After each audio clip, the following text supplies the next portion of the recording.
Assalamualaikum warahmatullahi wabarakatuh. Perkenalkan, saya Jarod Wibowo, mahasiswa Teknik Elektro Universitas Mercubuana Jakarta. Di sini saya akan memaparkan peran game edukasi dalam meningkatkan literasi dan numerasi anak usia dini. Seperti kata Albert Einstein, bermain adalah cara tertinggi dalam sebuah penelitian. Baik, langsung saja. Adapun yang melatar belakangi itu yang pertama adalah tantangan literasi dan numerasi di Indonesia.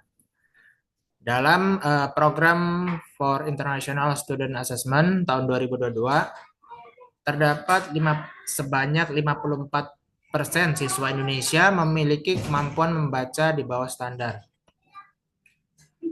Hal ini menunjukkan bahwa lebih dari setengah siswa Indonesia belum mencapai standar kemampuan membaca secara internasional. Dan ini menjadi indikator bahwa pendekatan pembelajaran kita saat ini belum efektif. Yang kedua, anak usia dini sebagai golden age pembelajaran. Kita ketahui untuk golden age dalam pembelajaran anak usia dini ini dikenal di usia 0 sampai 6 tahun, yang mana perkembangan otak anak akan berlangsung cepat. Yang ketiga, metode pembelajaran perbandingan antara tradisional dengan kebutuhan generasi digital. Banyaknya lembaga pendidikan masih menggunakan metode tradisional yang berbasis ceramah, hafalan, dan buku teks. Metode ini seringkali kurang menarik bagi anak-anak yang tumbuh di era digital saat ini, di mana mereka sudah akrab dengan layar sentuh atau gadget dan interaksi visual sejak usia sangat dini. Apa itu game edukasi? Game edukasi adalah permainan berbasis digital atau non-digital yang secara sengaja dirancang untuk mendorong proses belajar. Tujuannya bukan sekedar menghibur, tapi untuk menyampaikan materi pembelajaran dengan cara menyenangkan dan mudah dipahami anak. Untuk karakteristiknya, yang pertama adalah interaktif dan engaging. Jadi anak tidak hanya menonton atau mendengarkan, tapi ikut berpartisipasi aktif dalam kegiatan belajar. Yang kedua, tujuan pembelajaran spesifik.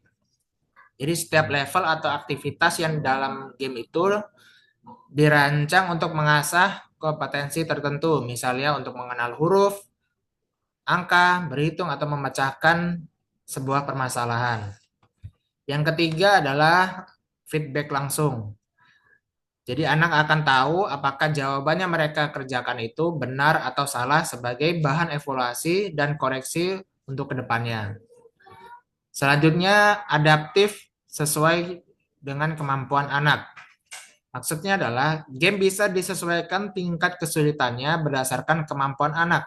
Jadi anak tidak merasa terlalu sulit ataupun terlalu mudah. Manfaat game edukasi untuk literasi. Yang pertama itu untuk meningkatkan vocabulary melalui konteks visual. Dan itu akan menambah kosakata anak karena mereka melihat kata-kata dalam konteks visual. Misalnya dalam game Endless Alphabet, dalam game itu setiap huruf dan kata disajikan dengan animasi dan suara-suara yang membuat anak tertarik dan mudah mengingat. Yang kedua, mengembangkan phonemic awareness. Phonemic awareness ini adalah sebuah kesadaran bunyi dalam bahasa. Misalkan membedakan bunyi P dan P, B dan P dapat dikembangkan melalui game yang mengajak anak untuk mencocokkan suara dan huruf. Dan ini adalah dasar yang penting dalam kemampuan untuk membaca. Yang ketiga, membangun reading comprehension. Dalam game seperti Reading X dan ABC Mouse, menyusun aktivitas secara bertahap untuk membantu anak membangun pemahaman bacaan. Mereka mulai mengenal huruf dan menyusun suku kata, membaca kalimat sederhana, hingga menjawab pertanyaan berdasarkan bacaan. Yang menarik, anak merasa seperti bermain padahal mereka sedang belajar. Inilah kekuatan dari media digital yang dirancang edukatif dengan menggabungkan kognisi dan kesenangan. Selanjutnya, manfaat game edukasi untuk numerasi. Yang pertama, membangun number sense yang kuat. Ya, jadi untuk membangun number sense yang kuat ini yaitu untuk pemahaman intuitif terhadap angka, jumlah, dan hubungan antar angka. Seperti dalam game Dragon Box Number menghadirkan angka dalam bentuk karakter lucu yang bisa digabung, dipecah, dan dipindahkan. Jadi anak belajar konsep penjumlahan dan pengurangan tanpa merasa sedang dihitung. Selanjutnya mengajarkan konsep matematika melalui visualisasi. Dalam game edukasi, mengubah konsep seperti pembagian urutan bilangan dan pengurangan menjadi hal yang konkret dan mudah dimengerti. Selanjutnya, mengembangkan logical thinking dan problem solving. Logical thinking dan problem solving ini dapat diasah melalui tantangan-tantangan di dalam game, seperti di game Prodigy Math, misalnya. Anak harus menjawab soal matematika untuk bisa melanjutkan petualangan dan melawan musuh dan aktivitas ini memaksa mereka berpikir secara sistematis. Yang kedua, ada pada game Todo Math juga memberikan pendekatan yang lengkap dan progresif mulai dari mengenal bentuk, angka, menyusun pola, menghitung uang, hingga waktu. Semuanya dikemas dalam permainan sehingga anak belajar sambil menikmati prosesnya. Yang paling penting adalah anak tidak takut terhadap matematika karena belajar dilakukan melalui permainan yang menyenangkan. Dan ini membentuk sikap positif terhadap matematika sejak dini. Untuk keunggulan game edukasi sendiri, yang pertama motivation, yaitu suatu bentuk sistem reward dan achievement. Maksudnya adalah game edukasi biasanya memiliki sistem penghargaan seperti poin, bintang, atau badge yang mendorong anak untuk terus mencoba belajar dan belajar. Dengan sistem ini, anak merasa dihargai dan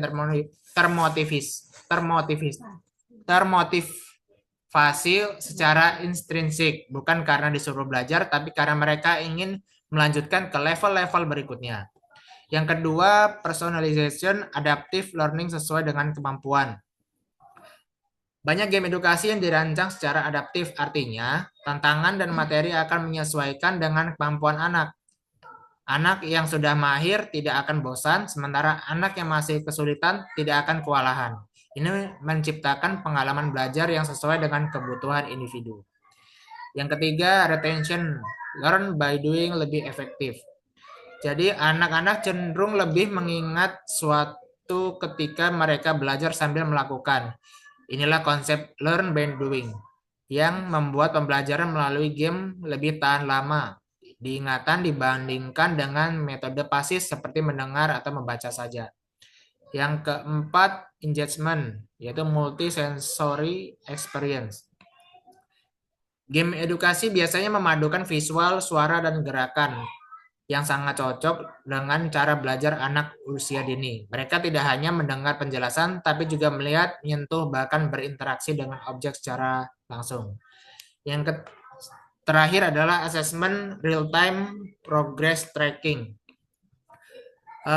Jadi dari kita sebagai guru ataupun orang tua, game edukasi biasanya menyediakan fitur pelacakan perkembangan. Jadi kita bisa melihat grafik atau data tentang kemajuan anak.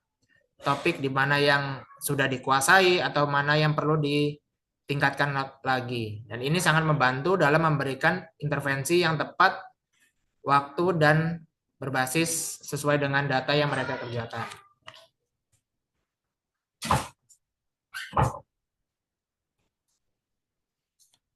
Selanjutnya kesimpulannya adalah game edukasi adalah media pembelajaran yang efektif untuk meningkatkan literasi dan numerasi anak usia dini dengan pendekatan yang interaktif dan menyenangkan.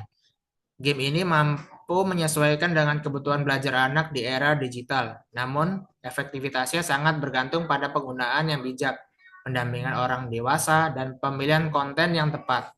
Dengan kolaborasi guru, orang tua, dan pemerintah, game edukasi dapat menjadi sarana pembelajaran yang positif dan berdampak jangka panjang bagi perkembangan anak. Baik, terima kasih. Itulah pemaparan dari saya. Saya ucapkan wassalamualaikum warahmatullahi wabarakatuh. Waalaikumsalam warahmatullahi wabarakatuh.